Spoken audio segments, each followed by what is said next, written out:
Welcome to another off-season edition of the Maidenhead United podcast here on Stones TV, where Nigel and I will discuss the joy of six new sides entering National League South for 25-26 season. So we did say in our previous edition that we look forward to clashing once more with Maidenhead, Ebbsfleet, Dagenham Redbridge, as well as AFC Totton, Dover Athletic and Horsham in National League South come August. So we thought we should probably have a little look at how they ended up all down in South. So we start with Ebbsfleet, who were the first side to join National League South for 25-26, when they were relegated on the 22nd of March after a 3-3 draw at Aldershot Town. They had been bottom for all bar 2 match days last season. The Fleet, who play at the Cufflink Stadium, a 35-mile round trip for the Stones, were last in South back in 22-23 when they won the division at a canter. Aaron Cosgrove was their top scorer last season. The last meeting between the two sides was that 3-0 Stones home FA Cup win back in October last season. Playing that day was ex-Stone against the Stones, Jeff Tanga.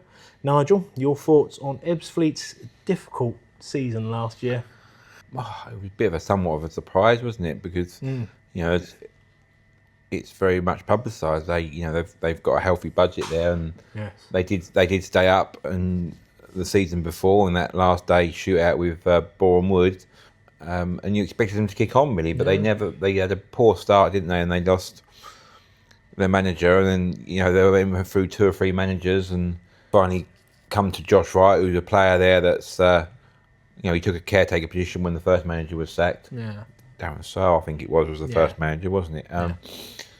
We know what it's like, in that, when you're in that bottom, and they didn't achieve the points that we did, and we thought we was poor, and I think I ended up with 23 points in the end, didn't they? They came down, so lines, they never got really tonked by a team, and they did pick up a few results towards the end, whereas we sort of went on that run where we couldn't just buy a win, could we? But line, it just shows you, doesn't it?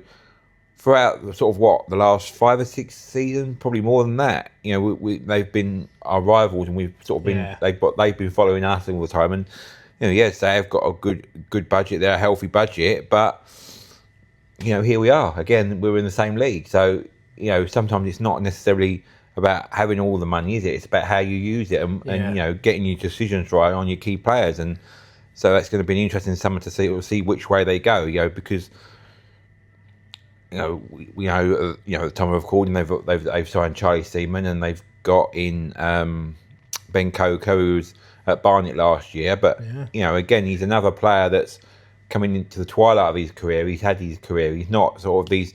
To me, they don't seem to invest in these young up-and-coming players. And that seemed to be the case last season when we played them in the Cup. It was a case of, on paper, it was a very good squad of names. Yeah. But when they got out there, they didn't really gel, did they? And Josh Wright, they've even given him the contract for this coming season. So, it's going to be interesting to see how it's going to be his first sort of pre-season to get a team in that he sort of wants to work with. And he's going to be in a very similar situation to what George was when we came down from the National League, because he's had a National League, or he's had a good playing career. He's at Scunthorpe and Gillingham and loads of EFL clubs, doesn't he? The lower ends of the EFL, sort of like League 1, League 2 clubs.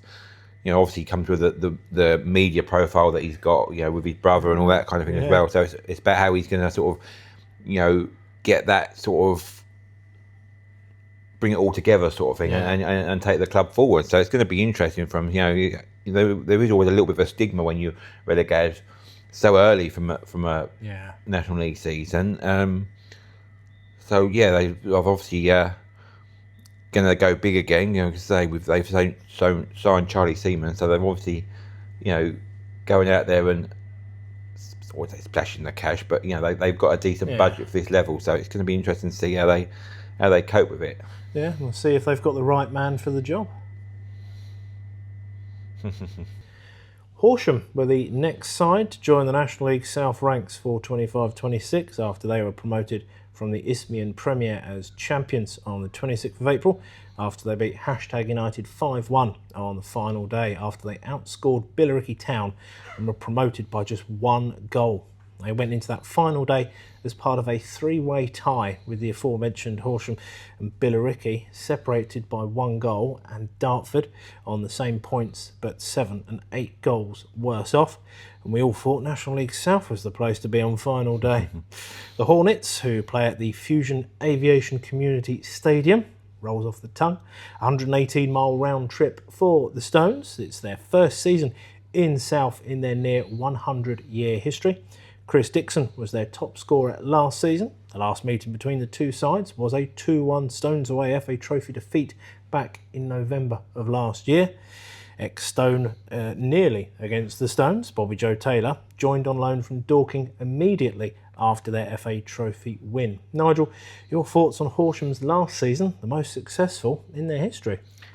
Yeah, I think they're going to be a welcome addition to the league, aren't they? They've got, again, another one of those Sussex clubs. Yeah. Along with Eastbourne and Worthing, they're up probably mobile. They've been round about the top of the Isthmian Premier for the last 2 or 3 seasons, haven't they? And just missed out. And and I think there's something. We've seen it even this season, this past season, haven't we? With the teams that have come up. If you can keep that core players that have come up with you, and then just add that little bit of layer of experience in the dressing room, it's going to see you well. And I think the key to these new sides coming up is the start you make. If you get off to a good start and you settle in, you can enjoy the season, and then just bed in and enjoy going to these. Because obviously we've said it and we're looking at it now. The teams that have come down, it's a totally different National League South now than what it was a few seasons ago. I think there's some stat that come out there. I think half the teams, like 10 or 11 of the teams that are going to be starting the season, are full-time teams or hybrid models similar to us. So, it's certainly not going to be, a foregone conclusion. And you see that one of these teams that's going to come up is going to sort of like bloody the nose of the so-called bigger teams and, make an impression. And even then, it might not be a full-time side that gets, it might not be an equal divide, top half full-time, bottom half. Oh, yeah, no, it won't be. There'll be, exactly. There's, that's why, it's crazy when you look at some of the money that's being spread around. Even the teams that are like, I know we're not talking about the teams that are already in the league, but, Chelmsford and Hornchurch have made big sort of moves in the transfer market early doors, haven't they? And signing some notable names and really sort of putting the cash about. So if you think your middle ranked teams are sort of spending that money, probably because they need to fill the gaps, and so they need to go out and get their targets, and they probably need to spend that money. But there's going to be a filter down effect somewhere along that line, and somebody that they're going to go break into that top 10. So somebody that's already established there, if they're not on their game, are going to drop out. Well, St Albans last season, for example, exactly, prime example. Exactly that. And Bath, to a certain extent, I know they avoided relegation in the end, but they were one of the playoff teams last year. They actually made the playoffs, didn't they? Bath last year. I mean, St Albans just did drop out, but it's so easy done. And as I said, there with Horsham, I think the start is key for these teams. If they can get a little bit of momentum and bed in, they can have a good season. Yeah, certainly can. So the remaining 4 sides all join National League South on early bank holiday Monday. Maidenhead were relegated on that 5th of May, despite taking 14 of the last 18 points of the season. It culminated in a 3-0 final day home win against already safe Boston United. They were relegated by 1 point from Wealdstone. The Magpies, who play at York Road, 158-mile round trip for the Stones. They're back in South for the first time in 8 seasons since they were promoted as champions by 2 points from Ebbsfleet in 2016-17 season. Sean McCulskey was their top scorer last season. He was signed by Harrogate Town of League 2 ahead of next season though. The last meeting between the two sides was a 2-1 Stones away National League defeat back in March 2023. Ex-Stones against the Stones, both Wilder Haviland and Alexis Andre Jr. played for the hosts in that game, and Temi Aweka was also on the bench for the Magpies that afternoon. So Nigel, your thoughts on Maidenhead's last season? A great run at the end, but just too little too late. in their time in the National League, Alan Devonshire's been their manager throughout that time. They've not really changed that, have they? And they've always been talking about teams that bloody the noses of the big teams. They always used to do that and used to pick up the points. But I think this year, where it was such a high bar, I think it was like 53 points and they were relegated. I mean, there's probably been seasons in their National League tenure when they've had less points than that and managed to stay out quite comfortably. So it's difficult to sort of know where they're going to go, sort of thing. Really, I mean, they've got the Devonshire combination. I think his son is sort of like head of recruitment as well there. So they've got that sort of that continuity there. And maybe there's a sort of a if it ain't broke, don't fix it kind of thing. Because it's just unfortunate, I think, really, where it was just a high bar and that late run of Boston that saw them get out of it. Exactly, because theirs didn't. Because they had a stupid 22 from 30. Yeah, I think they just left it a little bit too late to make that push, which in previous seasons that's in them quite safe earlier than they have. But it's going to be interesting. I think as well, I did read somewhere on one of the social media sites, I think this is the first season that they get their Max Kilmer money coming down. Yes. So I think it's coming in instalments, but it's like over like a 2 or 3 year period. Yeah. And I think this is the first year they get that. So I know they are looking at moving away from their stadium, or because it's such an old. I think it's the oldest team playing at the same stadium, the original stadium from when it was, without any breaks or anything like that. So it's obviously got the history, but you can't, those that have been there, it's a good location wise, but it literally does need work doing to it, and where it's sort of like so old, you can't just do the work to it. So, probably need some of that, whether they use some of that money to sort of put into the plans to get in there, or whether it does filter into the budget. But, you wouldn't put it past them to.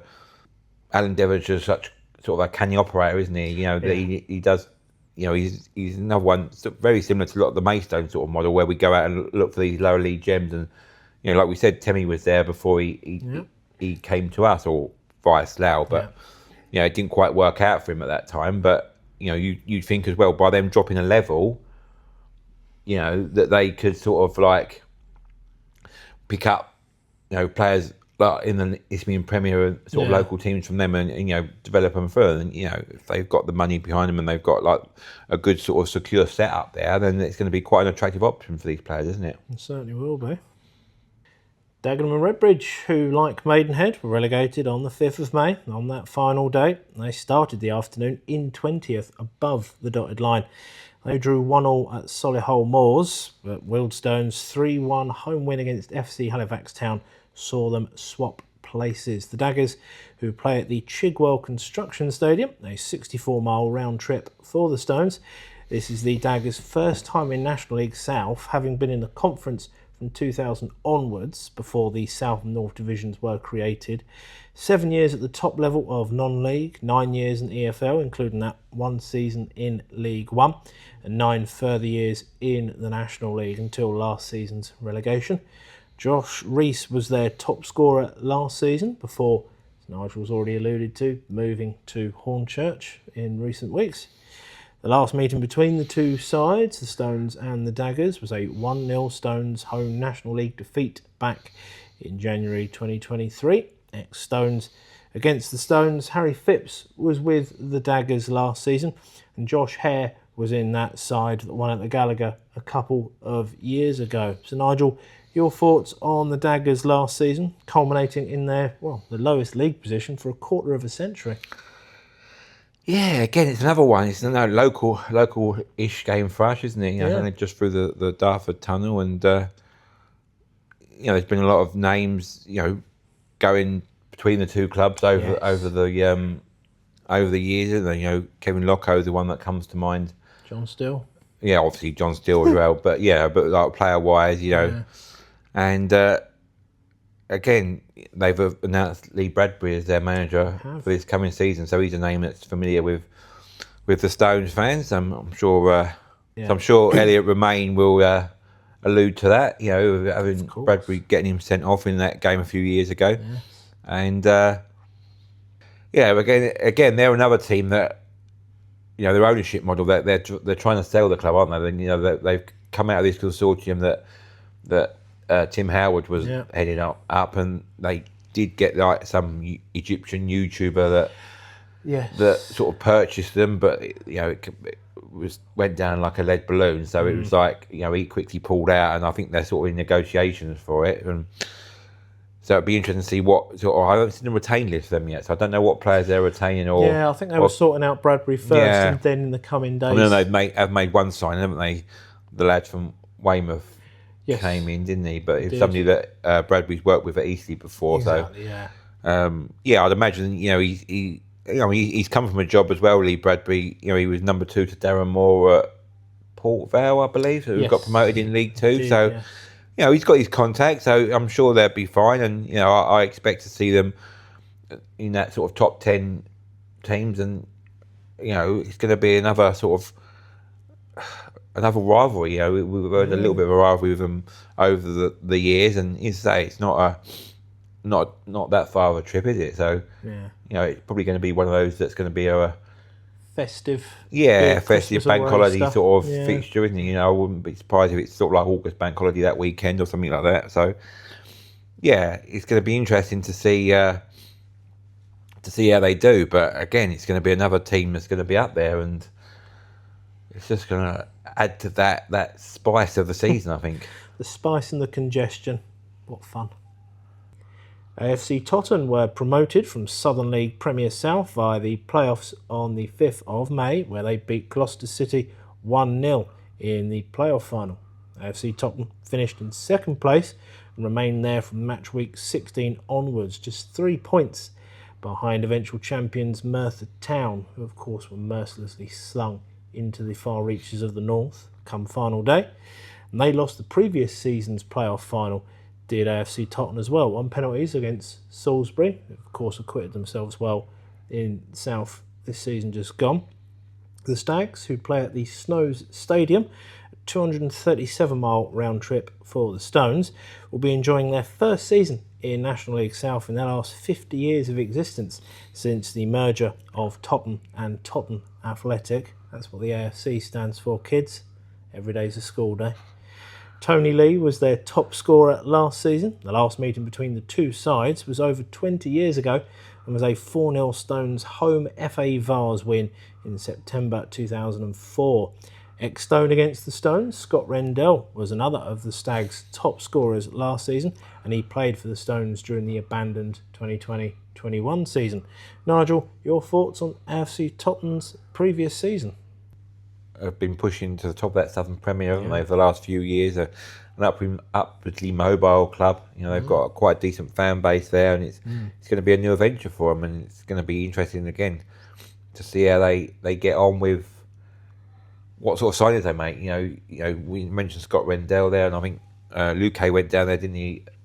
Yes. For a period of time. Yes. I think he's played down there, and so it's going to be interesting to see how they get on, really, and what kind of players that they sign to.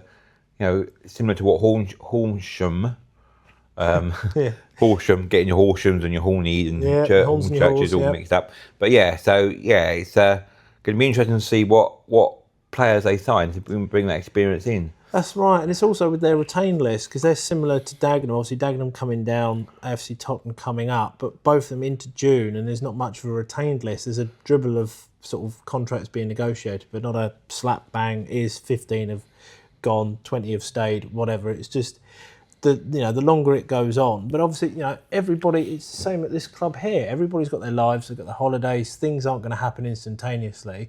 And obviously with a side like AFC Totton on the rise, you'd think they'd want to make some announcements, and they're probably going to be coming in coming days around either side of us recording this, frankly. They're a number club that I expect to be up there next season. Maybe not up there challenging for the title, but certainly will give a good account of themselves, and similar to Horsham, will settle in nicely. I think it's another new ground, probably a new ground for the majority of. Considering 20 plus years last. Exactly. But for the teams like in the Kent and Sussex area, it's going to be a new ground for them. I think the local teams would have probably played them, but so obviously Salisbury. You mentioned that playoff final a few years ago, but the majority of the league and fan bases, it's going to be a new season, and likewise for Tottenham going to these places that they've never been to before. Yes, exactly. as I say, I think they're going to be a welcome addition to the league, and look forward to seeing how they perform and how they start. You certainly will. Dover Athletic, who were promoted from the Isthmian Premier via the playoffs on the 5th of May when they beat Dartford 2-0 away in the final. They only guaranteed their playoff spot on the last day of the regular season when they won 3-1 at Chichester before 2 extra time goals at Billericay in the playoff semi-final.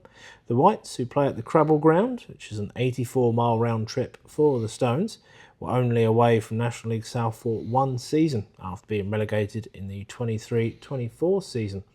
George Nikaj was their top scorer last season. The last meeting between the two sides was a 1-0 Stones win at Dover in National League South in March 2024. Ex-Stone against the Stones, Jacob Benzer was with the Whites last season, having been with the Stones during their most recent National League campaign. Nigel, your thoughts on Dover's last season? Yeah, they kind of got in through the back door, didn't they? That blinding start, and everyone thought, they're going to sort of run away with the league here, and then they just, the goals dried up and the wins dried up, and and then, like you say there, they needed that last day win against Chichester to guarantee. It was literally a fight out between them and Chichester, wasn't it? Whoever won that game would have got into the playoff. Playoff, as they keep having at the moment. Yeah, so it's gonna. I think I don't know.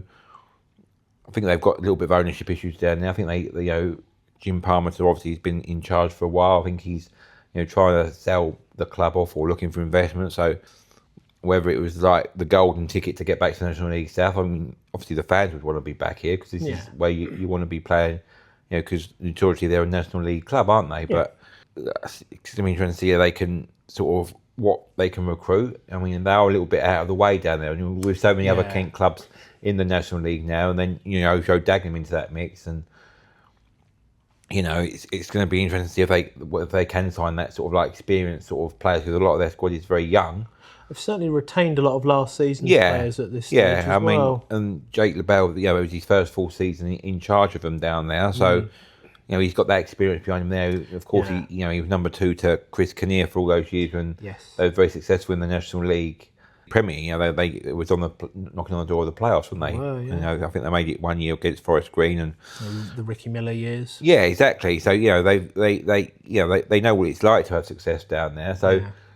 It's just like, as a fan base, we know ourselves, you sort of like, when you've had a taste of that success and you've had those years, that Crystal Palace game down in the third round of the FA Cup, didn't they? And they had quite a few sort of like, that first round game, I think that was the year they got Crystal Palace? No, another year. That was another year they had beat Gillingham in the second round at Priestfield as well, didn't they? So Adam Birchall Rocket. Yeah, and Andy and Tyler going back there to sort of, a Gillingham legend going back and actually beating them. So, so as a fan base, they've had those years of success, and any fan, if you've had that, you just want it to continue. But as we've seen, a lot of these things, especially with these clubs, we talk about these upper mobile clubs, the clubs that come into a bit of investment.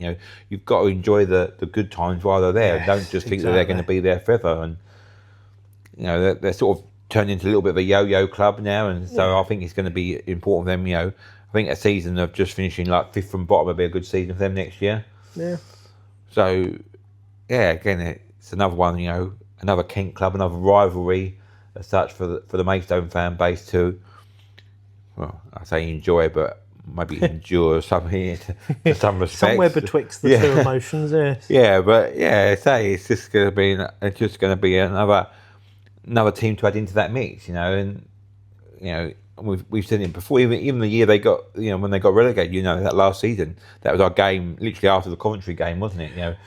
You say teams get sent to Coventry. We came from Coventry and we ended up going to Dover, and absolute mud bath. Yeah, it was, wasn't it? And Jeffrey Tanger got that first half goal, and then Sam Cole missed a penalty, and 1-0 is always a struggle, isn't it? It was definitely after the Lord Mayor's show, because you and I did that commentary, didn't we? So, yes. Even if they're struggling, games against Maidstone, teams like, we've seen this previous season, they're going to be up for it, especially local teams as well, with bragging rights on offer. So, it's just going to be another one, as I say, to add into the mix for next season. Oh, yes. There will of course be plenty of player transfers, signings, retainings that these 6 sides will make this summer, as will of course the other 18 clubs remaining in National League South. But the managerial names of those 6 clubs might well be worth a look, Nigel. The 3 promoted sides have of course kept their managers for their achievements last season. Jake LeBeau took Dover down and has immediately returned them back to National League South. AFC Totton under Jimmy Ball and Dom Di Paola at Horsham. Maidenhead have stuck by long-serving Alan Devonshire, who has been with them for a decade in his current spell in charge. Josh Wright stepped up for Ebbsfleet when taking over only a few weeks into last season. And the Daggers, as we've already mentioned, have made a new appointment in the last week or two after relieving Lewis Young of his duties at the end of last season, after only appointing him 4 months prior. So Lee Bradbury was the man who got the call. So Nigel, your thoughts on how well prepared you feel these 6 men are for life in National League South? I mean, we kind of alluded to it there with their teams, didn't we? The teams coming up, the continuity behind that. Probably not so much in Dover's case because LeBell's only been there for one season, but he's had that successful season behind him, campaign behind him. Exactly. Josh Wright, like you say, he's very similar to George in that effect, but I think they lost Darren Searle, didn't they? Early season, he came in for a few games as caretaker, and they had Wakeling in, didn't they? Is it some guy that was the Rangers number 2 or something? He was in so around the time when they played us in the FA Cup. Then he took the reins initially as a caretaker basis again in January, and then now they've announced towards the end of the season that he's going to take the team forward this year. So again, it's going to be interesting to see how he gets on with a full pre-season, and again, it's very similar to George in that respect that he's. He was playing in the team at the beginning of the last season, so how he goes from being a player to a manager.